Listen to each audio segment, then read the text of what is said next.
Hello, I'm Tylah Tully, and today I'm joined by Alice Queen Managing Director Andrew Buxton to talk us through the company's latest news. Andrew, you've announced drilling has intersected high-grade epithermal gold mineralisation at the Viani project. Can you start by running us through the highlights? Yeah, thanks, Tyler. First of all, thanks for having me. This morning we made a very exciting announcement. The key thing here is that after hole one, which we announced a few weeks ago, we're calling this a confirmatory hole. What it shows us is that the high-grade epithermal gold mineralisation does extend to some considerable depth now, so 175 metres below surface. And one of the most exciting things is we're already well into hole three, and as we depicted in this morning's announcement, the hole three target zone's now been entered. And, if we do hit what we want to hit in that hole, we're really looking pretty good here.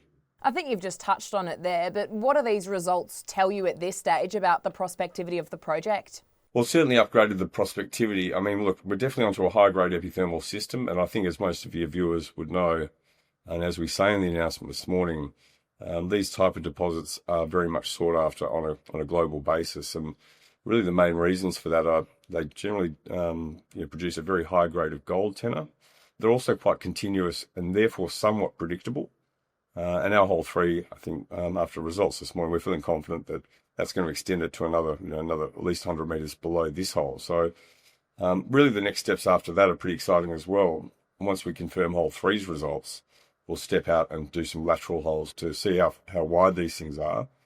And even more important, as I think we've mentioned many times, we've got about 4 kilometres of surface gold anomalism, and therefore, each one of these vein sets, we've basically done some sums that suggest we could have up to 50 of these things along 4 kilometres of strike. So, we're not calling it just yet, but it's very exciting in terms of the results we're getting, the continuity of the mineralisation, but most of all the scale of this thing. As you said, you are still drilling. Can you talk us through what you're targeting and what you've got planned for the rest of the campaign? Yeah, well, I think what we're going to do next is, after hole three, we're going to target the lateral extent of each vein set. And assuming that those results come in well, then we'll look at further along strike and then try and find some more of these vein sets and really prove the scale of the deposit. That's what the investors want to see, and I think that's what we're onto, and that's what we're going to try and prove. And can you talk to us about Fiji as a jurisdiction and what attracted you to this region? It's a good question. Yeah, well, obviously everyone knows Fiji is a holiday destination, but I think maybe some of your viewers don't know it's a fantastic gold jurisdiction. It actually hosts one of what we call a world-class gold mine at Fatakola. That's produced 7 million ounces above 7 grams a tonne for 75 years history. It's got another 3 million ounces in resource, produced 7 million ounces. So, that's a 10 million ounce gold mine. So that was really the cornerstone of our interest.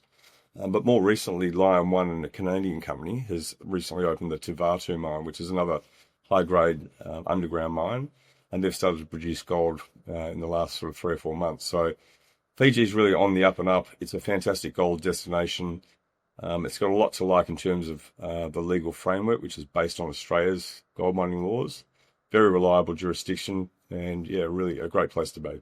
Well, it's definitely exciting times ahead for the company. Andrew, thanks for joining us today. Pleasure, Tyler.